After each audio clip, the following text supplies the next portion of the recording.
Hey there, everybody. Welcome to another edition of Inside Lion Athletics. We've made it all the way to the end of the year, just about. Christmas holidays and the new year are about to get upon us, but we played basketball then too. Our last Inside Lion Athletics starts with Jim Curry, athletic director of Lion U. Hey, how you doing, Coach? It'll be good to do one of these in person again. We're coming and going, right? Ships in the night here, left and right, with all the travel we got going. But no, last one of the year, and probably a good way to go into it from the standpoint of Monday being 2-0 and in hoops, both a win for men's and women's hoops on Monday. Started the day off with the kids early in the day, and then getting it there at night for the men. But not a bad way to go into the break for the ladies. And then the men have got one more, obviously, this weekend. If they could get that one, they'd be really going into the break. I'm telling you. Hey, they might be snoozing. Those guys might be across the parking lot at the stadium earlier.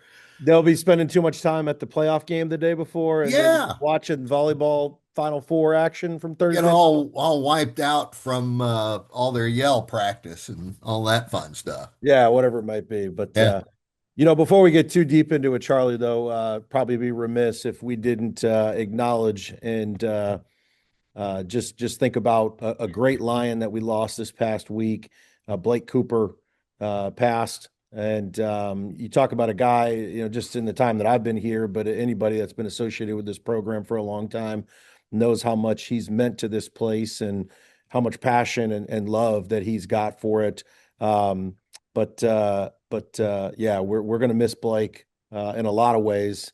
Yeah, just thinking about him and the family.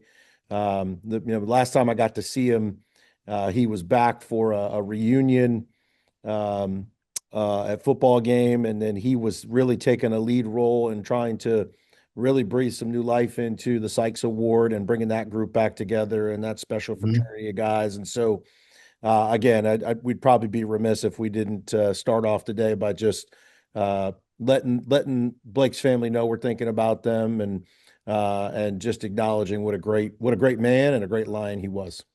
Absolutely. And gosh, there's anybody that loved football, it was Blake Cooper. His when he in his early coaching days when he was at Winsboro. It turned out that he visited Jefferson for a ball game one night, and it was just in '94. We had some tremendous downpours on Fridays, and that was one of them. And he always remembered that game because when they came out, the kids were doing carrier landings on the sideline in the water trough that was they were standing in. But Oh, yeah. and then doing the state track meet, he Mhm. was always involved in sports. Just found a way to stay at it, even as a superintendent and beyond. No doubt. And you mentioned football, but yeah, his love of track and field as well was on full display. I that was probably actually my first interaction with him. My first week on the job, we were hosting the conference track and field Hmm. championships here in Commerce, and you know, Blake was running it, man. He had it down to a T, and he did an excellent job. And it was good just to spend some time with him, just at that during that meet. Just again, fresh on the ground, trying to get my bearings. And Blake was a great ear to bend, and gave great words of wisdom that still resonate today, and certainly will be on. So again, we'll miss him, and we're thinking about him. Both Tammy, he got to see Matt, his son-in-law, his team got inducted in the Hall of Fame this past year, the Hmm. track and field team, and so I know that was a particular point of pride for him as well that resonated with him. So again, we'll miss him for sure. All right. Jim, at the end of the year, like it is, it's really just the end of the calendar year, of course, Mm. because we're smack dab in the middle of it. We finally got a little bit out of crossover season to the extent that football is not jamming up Saturdays again. Can't wait for it to start all over, though. Hey, And we'll give it another month and it'll overlap again because I don't want to skip too far ahead because the staff may beat me up here before the holidays, but we'll get to February and that first weekend in February, it's bunch of home basketball those Saturdays in February, doubleheader, but then Hmm. also softball starting up, multiple tournaments that we host. But before we get there, obviously, lots of basketball in between, and honestly, lots of recruiting going on too. Sure. It's been an active traffic way here of recruits on campus, all in a good way, for multiple sports. So excited to have all these new lines coming on board. So again, we get done with the fall, but man, the amount we'll have probably close to 15 to 20 new student athletes coming on board in January alone. So just the preparation that goes with that alone. Uh, Hmm. I mean, there may be a break in the university operations per se, but athletics department operations are cranking to include hosting two double headers in men's and women's basketball on the 29th and 31st. So um, we're cranking, baby. Yeah, you almost had the rest of the year off. Hey, I think this is going to be like the best week of the whole fall in terms of events. We've just got one left this week, so we'll see. so what's it like on campus for the department and the coaches when you have uh, recruits on campus? What goes into that? Yeah. So, time it, kind of it depends on time of year. Right now it's really quiet on campus, as you can imagine. Students are gone. Graduation was this past weekend. We had 18 student athletes graduate this past weekend, 11 undergrads, seven masters. But you're trying to make sure you can try to get a little bit of the feel of campus life when it's a little bit quieter. But this time of year too, you're probably dealing with a lot of transfers, and Hmm. transfers are a little bit, I would say, more seasoned in the recruiting space. They know a little bit more specifically about what they're looking for. Hmm. They've kind of probably gone through the whining and the dining process coming out of high school or out the gate. So like they've kind of been through it, and they're probably a little bit just more savvier in terms of, okay, what are the important things that they're looking for as they pick their next spot? Hmm. Is it scheme? Is it playing time? Is it academics? Is it scholarship? Is it whatever it might be, right? So that actually, I think, sometimes helps because you kind of cut through a little bit of the fluff sometimes. Hmm. And you still want them to have a great experience, of course. Yeah. There's no doubt about that. But you can kind of get kind of right into the meat of it and determine, okay, is this the right fit for both sides of this when you're working with some of these transfers that have been through the process and been somewhere before? Okay, very good. Does is it just the coaching staffs? Does your staff are y'all involved It's in everybody. Yeah, getting it's them our around and yeah, it's coaching staff, it's athletics department staff, it's faculty.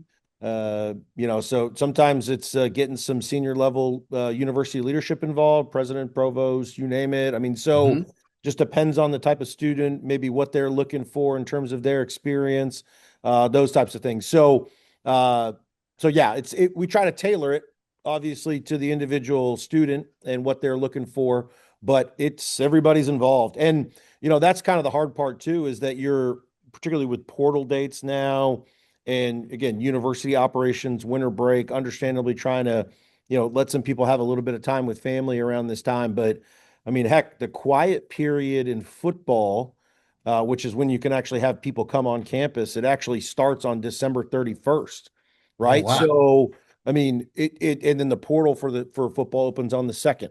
Um, Campus opens back up on the 5th, first day of classes in spring on the 12th.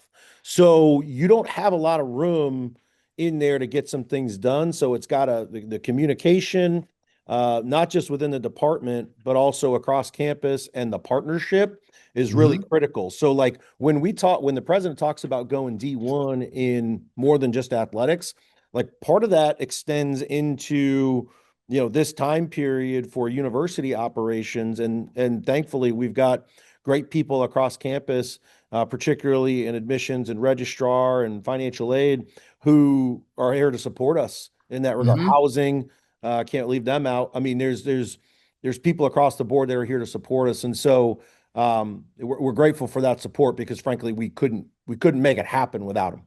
Sure. Okay. Well, very good. The academic side of it, it kind of blends into, is it the Commissioner's Cup, I think, that is, who's the best in the conference from academics plus athletics. Yeah, Commissioner's Cup is an athletics metric for the Okay. league. There are separate awards relative to academics that have are similarly positioned within the league. But the athletic side of it, though, Commissioner's Cup, actually, we just got the most recent update to the standings there coming out of the fall. We're in a higher position than where we finished last year, which is a Okay. good thing, of course. And we're right on the heels, honestly, of even being another spot up. So again, I think it's just really a testament to what we've been doing overall, both comparatively to last year and then relative to our peers uh, Hmm. coming out of the fall. So, I think that hopefully portends well for us at the end of it because, last year we had our best finish in the Commissioner's Cup for the 3 years that we've been in the Southland Conference. And then, you know, basketball is off to a much better start than they were last year. Let's just call it, right? Hey, We've got guys got 6 wins. They only had five. five all last year, right? I mean, Exactly. We're up to boom. six, yeah. And they're up 106 spots in the net compared to where they finished last year. Yes. That puts them like 32nd best in the country in terms of like improved net vis-a-vis last year. So, that's a huge thing, of course.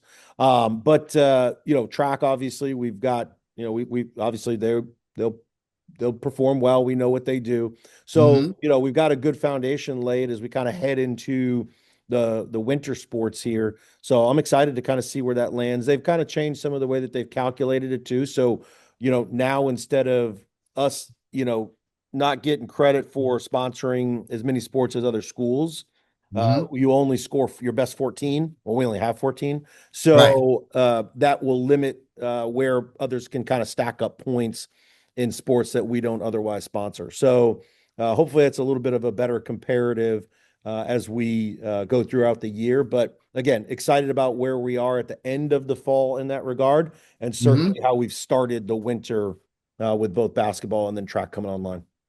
All right. So football's not the only sport that is wrapped up for the competitive season.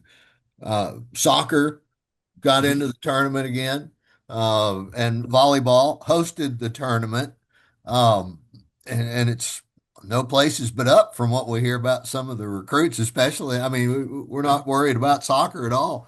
Volleyball, we weren't really worried about. And then we get really happy when we hear that there are girls coming in taller than you and me both. Yeah, exactly right, for sure. That I think that's something that there's probably a way to quantify this, but it would take a little bit of work. But just in terms of retention, I think everybody obviously hears about portal, right? Hmm. And everything that goes into that, and that's understandable. But when we look at our retention rates, both, in previous years and then kind of looking out, I mean, I think I'd shared in when we were kind of breaking down our data from last year academically, a total of 30 scholarship student athletes that went into the portal throughout the entire year from last year. You have schools in the league that literally that number's like closer to 100. And Wow. so, I mean, we're much lower than our peers. And, I think that says a lot about the student athlete experience here and Hmm. what our student athletes are getting, both academically, athletically, the team within the department, our coaching staffs, the entire experience, obviously, to have retention levels that high. I mean, you always get a little bit concerned as you kind of get to the end of the year and what do we keep? I mean, we're only going to see a couple student athletes enter the portal in volleyball and soccer. So that again, it speaks volumes about what Ashley and Joe are doing. Hmm. Um, we'll retain, I think, where we need to in a couple spots in football. We'll have some that will certainly get in that we expect that. But I don't think anything overly surprising in that regard, which is a good thing. You Hmm. always get scared when you get to that time of year about when that thing opens up. But again, I think it says a lot about the experience that our kids are having. And then, Hmm. you mentioned just what we're doing on the recruiting side. I know Ashley's got some really quality transfers that she's already got signed and locked in for the spring. Joe's got some quality signees out of high school, but then also some transfers coming in. And you mentioned the height. Like, there's no doubt. I mean, he's been watering those plants over there, and he continues to water them as well. So they continue to grow in the ways that we need to, both in terms of talent and skill, but also just size. And they can get everything off the top shelf for us. We don't That's even need exactly right. Guys, you're in my height. Our arch nemesis is that it. the top of the refrigerator, or that cabinet that's right above the Yeah. fridge. That, like, who uses that? Maybe all the guys on the basketball team and the volleyball team. I don't know. But All right. Hey, speaking of stuff that's coming up in what's left of the year, what a way to go out with two back-to-back double dips of basketball on the 29th and 31st. yeah, no question. Yeah, great way to go into the break for the women off of a win on Education Day. We're now 5-0 in education games on the Yes, year. So across all sports, home or away, we got it that's right. right.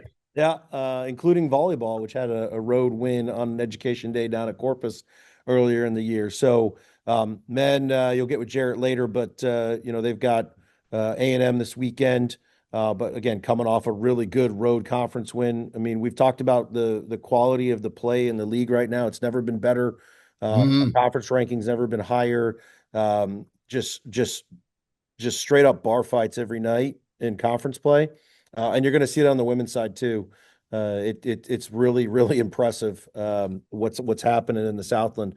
But yeah, 29th and 31st, SFA and Lamar. I mean, they don't get any bigger than that in terms of home slate. I wish they weren't during the holiday break, but maybe we can create a little bit of a home court advantage there for us. It's kids free. So if you're looking to get the kids out of the house, Oh get man. rid of some energy, you bring them to the field house and just let them run around and go crazy, right? So we got Y'all we gonna got have the opportunity. blow up stuff out there for the kiddos? Yeah, they've Do any got of that? Jelly Ball. I guess this is some type of new kid Nerf game, inflatables. I don't know. Okay. Things that back in the day, we'd probably run around in the yard and probably get ourselves in trouble doing. But Well, we you can had let it. lawn You darts, can. man. Yeah, well, it's not lawn darts, but we're not throwing any javelins in the air in the field. Thank goodness. Right? They're But hard on the court.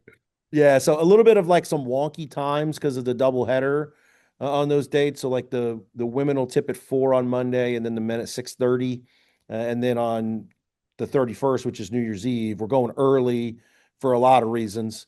But I think some obvious ones there. The men will tip first at 11 o'clock, and then the women will follow at 2:30. So again, a great opportunity if you need to get the kids out and just expend some energy, just throw them in the field house and tell them to run around and make a ton of noise, and we'll take care of the entertainment if they can take care of the volume level, which we want up, all the way up.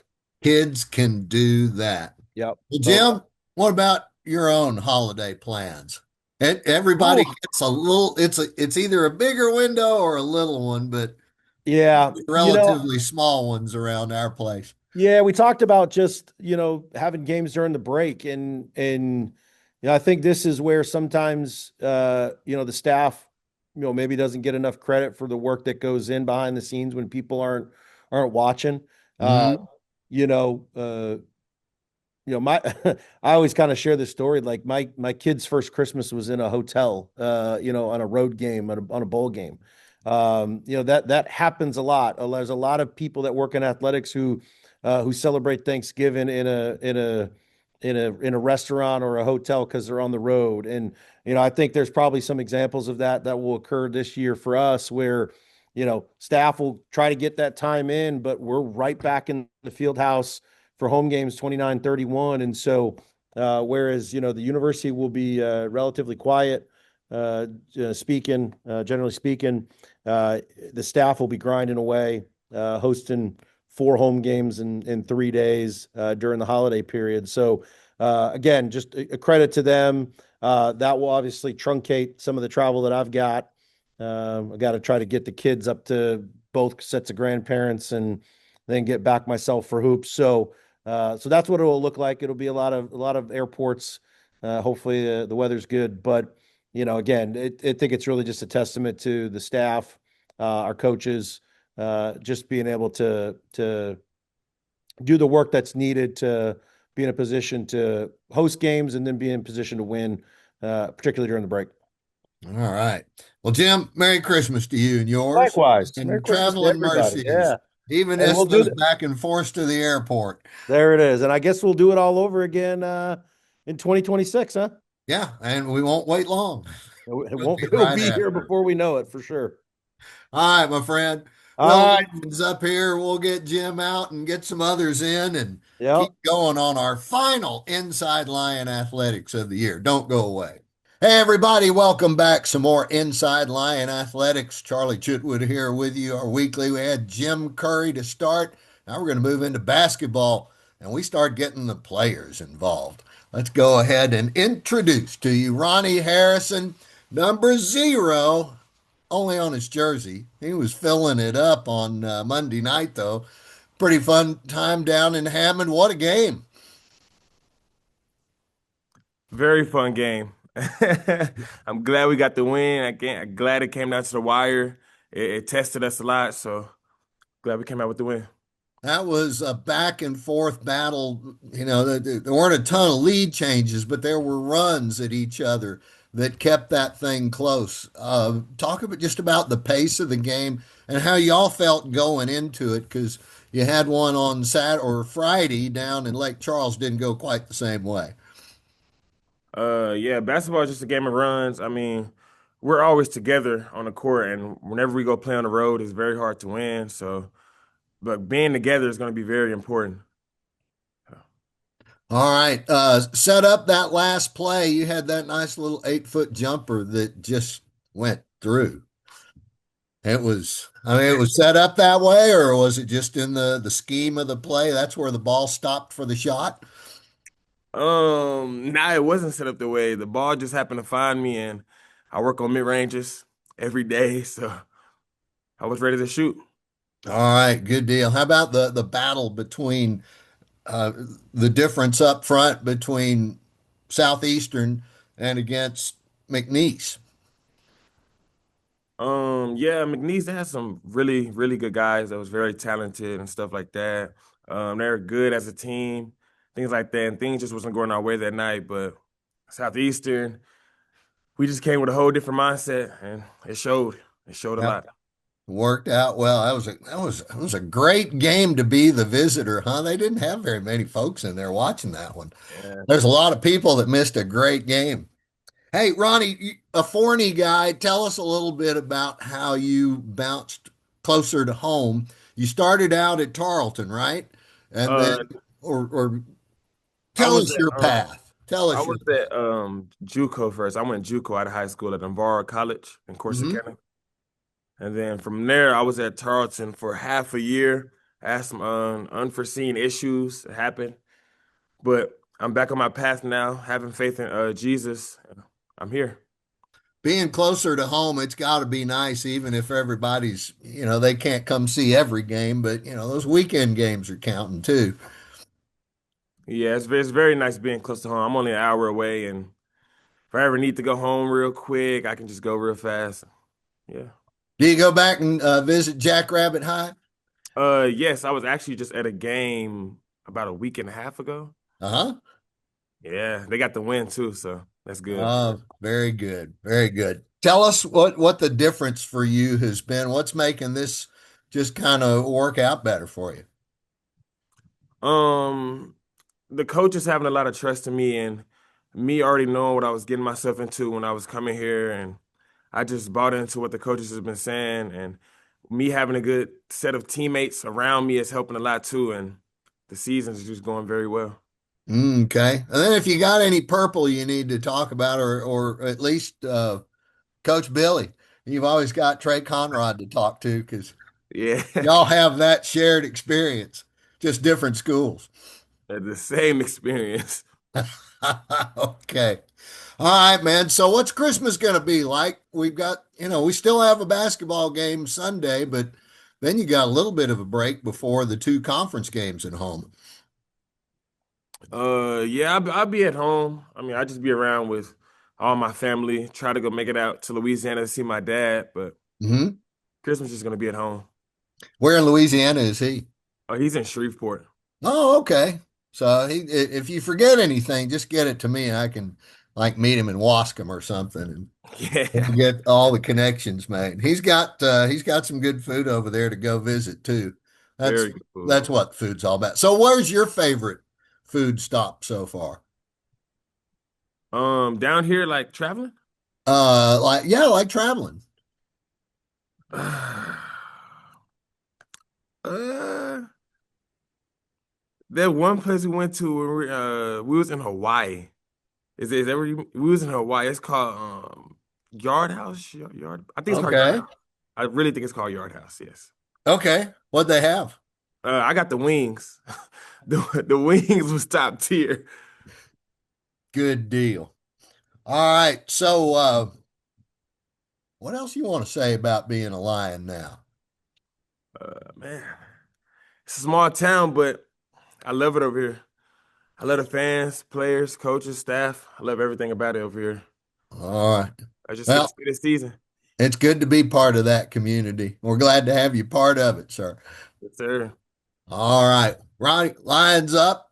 Great game Monday. Nice finish to it, of course, for you because you put in the bucket. Yes, We'll be sir. ready for the next one and start another one. See you down in College Station on Saturday. Yes, sir. Thank you. All right. Hey, welcome back. Some more Inside Lion Athletics. We have a short visit with Ronnie Harrison.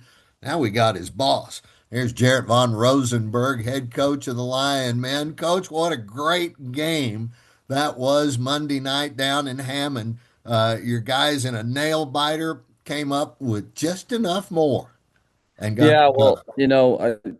it was a great game. I give our guys a lot of credit. Very poor performance on Friday night, and we know how hard, and we try to keep telling them how hard it's going to be to win on the road in this league. Um, and for them to turn the page because you have to turn the page and you have to get the next opponent. But to come out and compete, and we went down early, not because I think we were playing okay. Didn't make some shots early, and they did. But then we played for 40 minutes, and that's what's going to take every night in this league. You got some good deep shooting there, and especially in the second half. Damian and Vinny both. Vinny made that play right before halftime that he took the ball, got over the timeline, and then launched and was fouled on that three-pointer. Made all three of his free throws. Was that some momentum that not only carried into the locker room, but right back out of it? I think for him, anytime a shooter sees the ball go through the net, that always helps. That can't hurt you. Um, and for us to kind of have a broken play right there, and them to make the mistake to foul, um, those are just we again we expect all these games to be tight. So any play you can make like that is going to help. And we're shooting the ball really well. We got it. We're still not running offense well. Um, because we're not creating enough of those shots throughout the course of a game. When we get clean looks, we're shooting a very high percentage, and we got to continue to work to get those shots more frequently. And then we don't have to rely on shooting at such a high percentage. Right now, we're shooting such high percentage, but we took 7 less shots than our opponent. They did a great job of taking care of the basketball, and we had 12 turnovers, which you can win with 12, but when your opponent turns it over 7, that puts a lot of pressure on you. Hmm. Had to be, I mean, for the guys to see it improve from one game to the next the way it did, it really goes to your point of you got to have a short memory in this sport sometimes. Yeah, the mindset just wasn't there to start Friday night. And I take blame for it. At the end of the day, I've got to have the guys ready, and we didn't compete at the level we need to. Whether it's home or away, you got to step on the floor and compete every night. When you're taking blows instead of handing them out, that's what happens when you play a really talented team in McNeese. And we were never able to flip the script.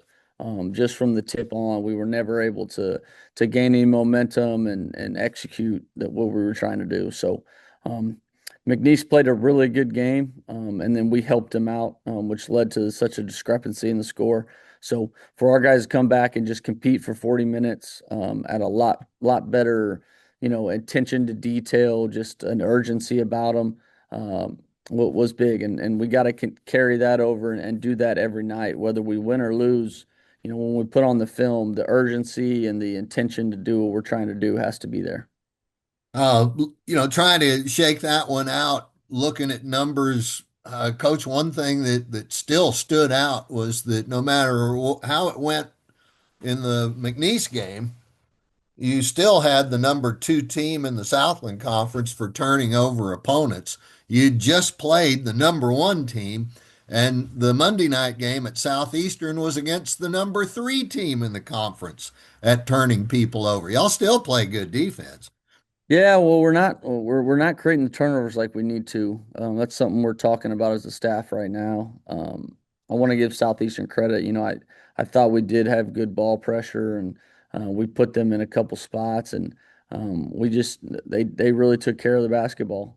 So it's going to be big for us to continue. There's so many games in this conference slate. We got to continue to put pressure defensively, and then take advantage of nights when teams don't take care of the basketball, giving us extra possession and extra opportunities.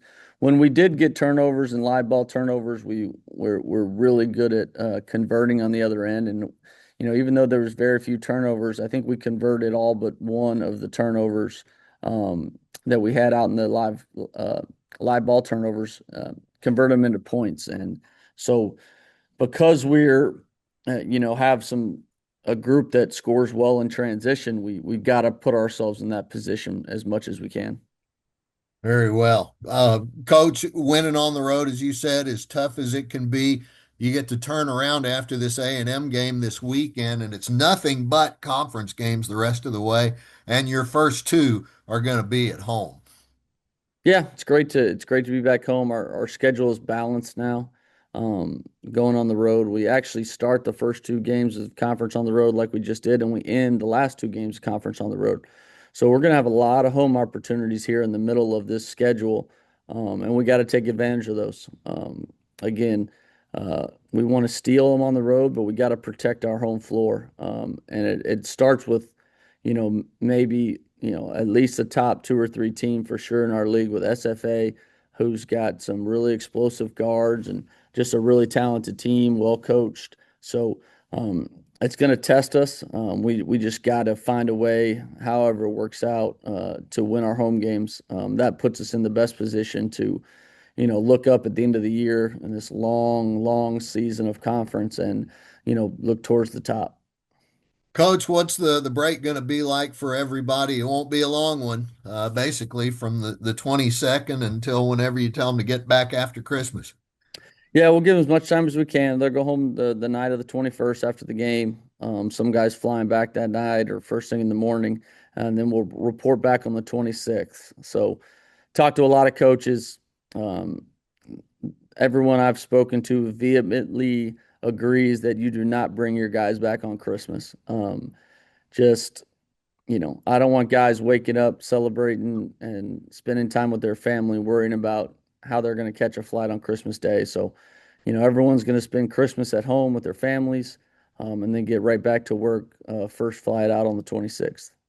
Okay, well, that sounds like the good plan, and we'll let them follow it. Anything else you want to offer before heading out on this one?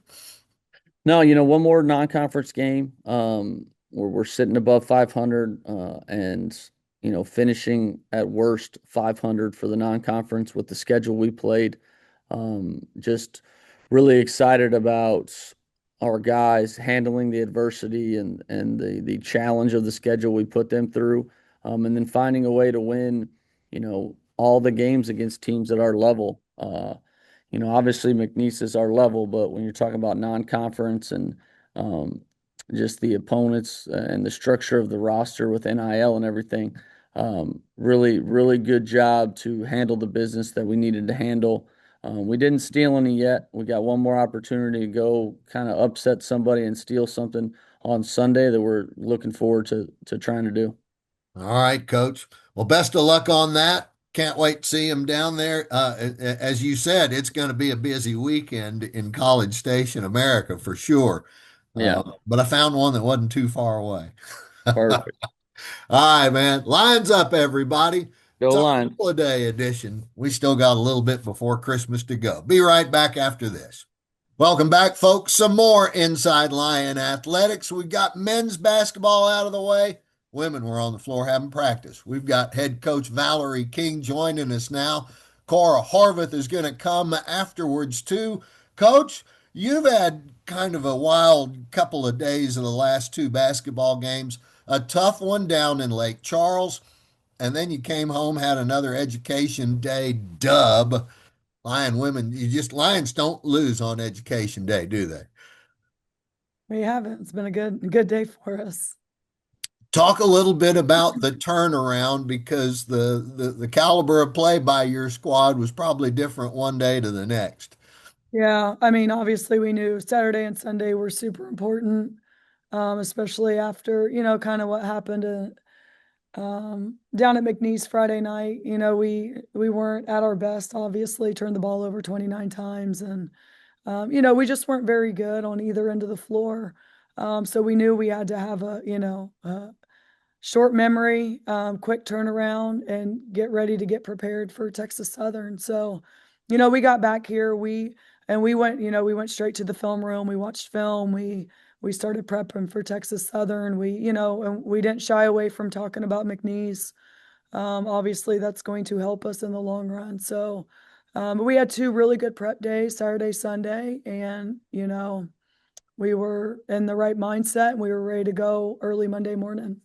Very good. Coach, not to harp on the McNeese thing, but I remember it might have even been in our pregame visit talking about how you just don't want McNeese to get out there and, they want to score inside the first 7 seconds. I think they did it in five. And they did some of the things that you did not want them to do. Is just snowballed from there. Yeah, I mean, they were really efficient and they're a really good basketball team. I think, the first probably 75 seconds hurt us. It was a 7-0 run. We had to call a quick timeout, make sure we regrouped. After the 7-0 run, the first half was pretty even. First 3, 4, 5 minutes of the third quarter, we were still okay. I mean, we were turning the ball over, which, we've really got to get a handle on that. But there until the third quarter, when I think we turned it over 5 straight times. It was, we had it within reach. We had got it to 5 or 6 at one point in the third quarter. And, I mean, we fought our way back, but we can't continue to put ourselves in that position. Well, if you're going to learn that lesson the hard way, getting it out of the way early is a good thing, right? Yeah, that's You right. can always poke back at that or point back at that one. Coach, you did get them flipped around, and tell us a little bit about the Monday morning game, how that went. Yeah, Monday, I think we were much more settled down, and kind of back to what we do. We had a quick start. We were just doing what we do. We were sharing the ball. We were connected on both ends of the floor. And I think you can tell a huge difference when we're connected, and then when we're, kind of getting our heads and kind of do stuff that we don't normally do. Got some nice scoring punch from two of your players, Cora Horvath, one of them. And she's had some struggles this season shooting, but I think this is two out of the last three games where she definitely did not. Yeah, Cora was really good. She works her butt off. Like those shots are going to fall at some point. She's just got to, take the ones that are there, take the good ones, and they'll be there for her. But we had quite a few kids step up on Monday. Jay Unty off the bench gave us really good minutes, especially in the first half there.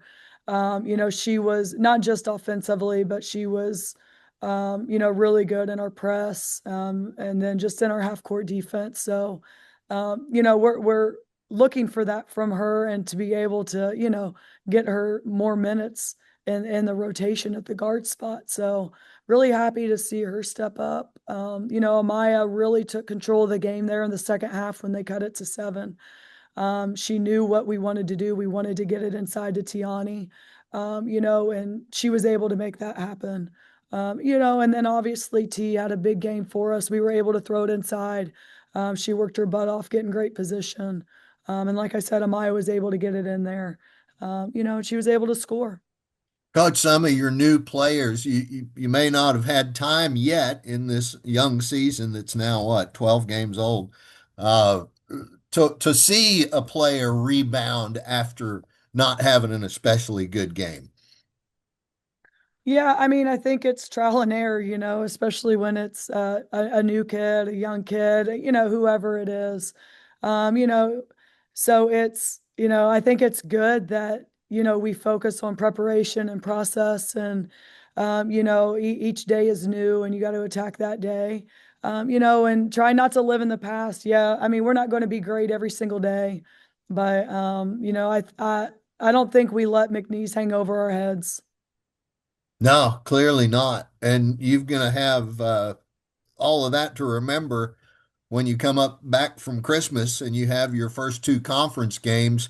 Not only you get Leonard Bishop and SFA's Lady Jacks, but then you turn around and have Lamar right behind them. That's going to be two big games right off the bat. Yeah, conference started, like that with McNeese and then SFA and Lamar. So, but you know what? Our kids are excited. I think getting a little break at Christmas and then getting back regrouping, that they're hungry. They and obviously, most of them know the grind of the conference season, but we'll see two different styles against SFA and Lamar within a 72-hour period. So, we'll have to have some good days of prep, ready for zone offense, and then back to a lot of man stuff against Lamar. So, Okay.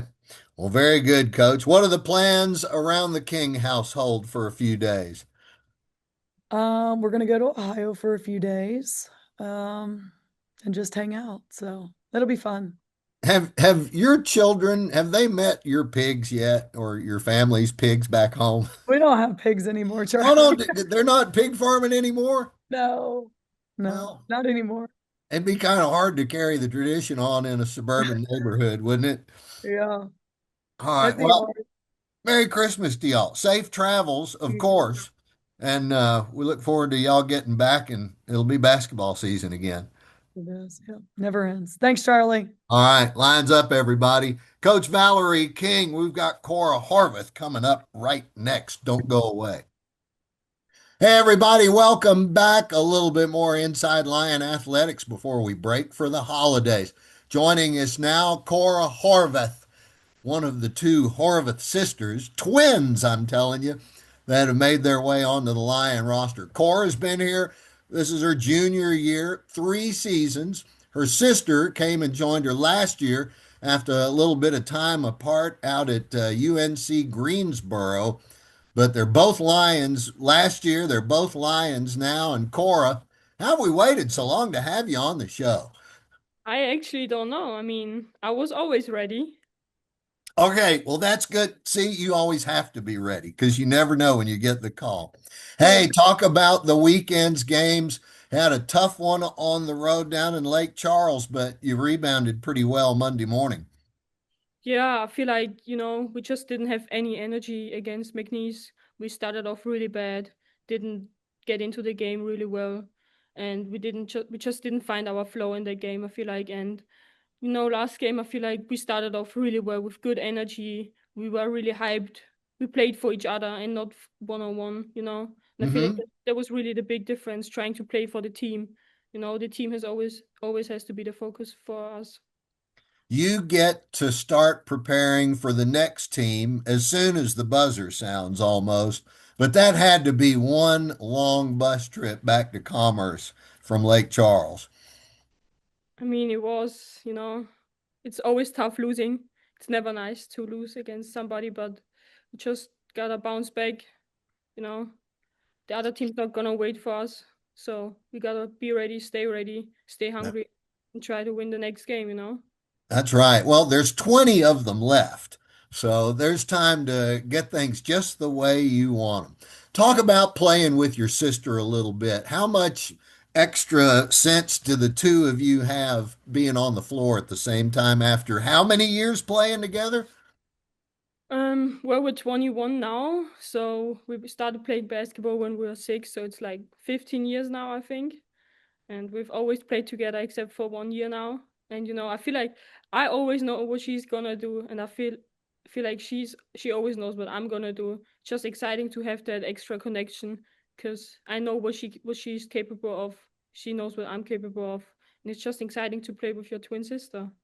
And you got a little extra time playing with her over the summer, did you not? Playing on the Austrian national team? I did, but I play for the Austrian national team and she plays for the German national team. So in the summer we actually never play together almost, because she always plays for another national team. But it's fun. Okay. Sometimes I see her on the 3-on-3 teams but we've never played each other actually. So Wow. There so you go. Boy, that'd be a tough one, wouldn't it? but it would be so much fun to play against her one time. So, what's a European basketball summer like? You Well, talk about the different, 3-on-3 tourneys and such. yeah, it's different every summer. I feel like 'cause sometimes you play three on three, sometimes you just play 5-on-5. It actually Hmm. depends on the coaches what they tell you, what they want you to do. If they want you to play 3-on-3, they want you to play 5-on-5. I actually prefer to play 5-on-5, but I sometimes play 3-on-3 too. But I would rather prefer to play 5-on-5. That's my sport. That's what I feel like doing. 3-on-3 is a very different basketball It game. it's so different. You have a coach, but during the game, the coach can't coach you. He or she can't say anything. That's so much different. You have to rely on each other as a team. Then also Hmm. music is playing like all the time. It's so fast. Like you wouldn't think that 3-on-3 is so exhausting, but it's such a fast game and it's so exhausting. Like your stamina needs to be really good for 3-on-3. So, that makes me remember playing rugby, and in the off season, they would play seven aside instead of 15, and that seven aside was an awful lot of running. So Yeah, it keeps you fit for the next season. it definitely does. Hey, you're a little bit far from home. What are you and your sister gonna do over the Christmas break? Because we have such a short break, we're actually not gonna go home, which is kind of sad. But I'm also excited because we are going to Punta Cana for 6 days, and Oh, we're going on the beach, gonna lay there, gonna tan, and have some fun in Punta Cana. a little bit of sunshine never hurt anybody. And to get it this time of year is probably something else. How much snow do they have back home? Is it a wet, wintry kind of place?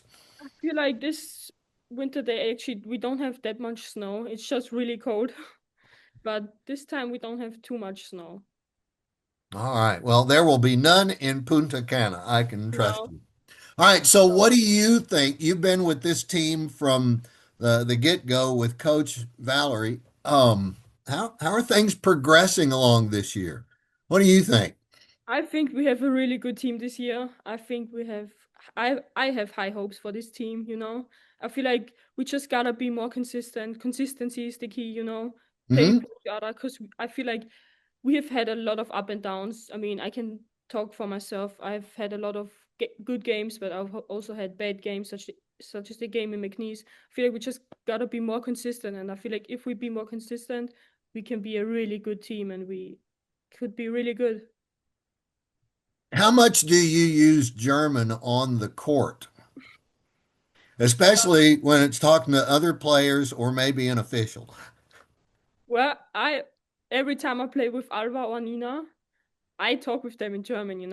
I always say something. I always try to give them feedback in German because no one understands us. So Right? I feel like that's a good thing, and nobody's gonna understand me. So yeah, Hey, if you get away with it, you got away with it. They can't come right? back and retroactively Yeah. tee you up, can they? Well, they can. What do you find different about basketball in America versus basketball in Europe? Oh, good question.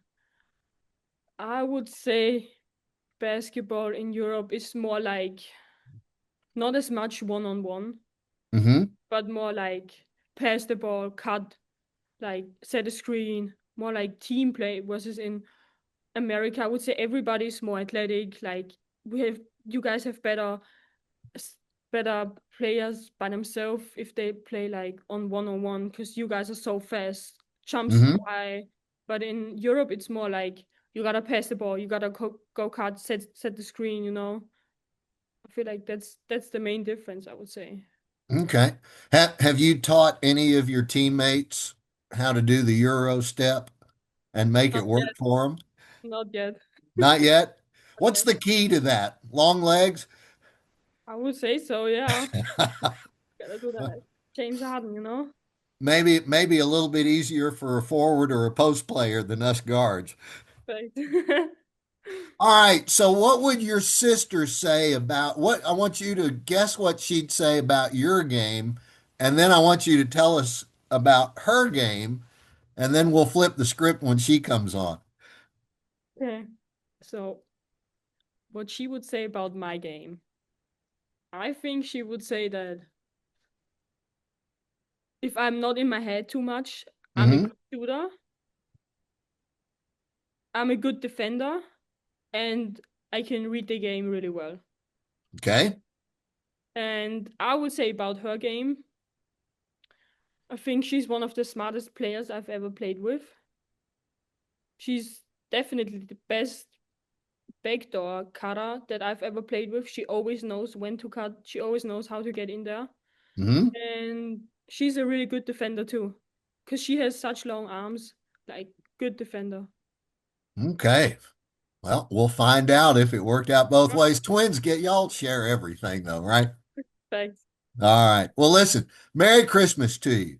To Yes, you and your sister, safe travels thanks. and have fun in Mexico, but come back safely.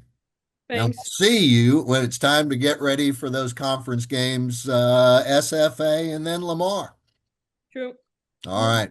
Good enough. Cora Horvath here with us today. Thanks so much. We'll see you after the holiday. Thanks. Lines up, everybody.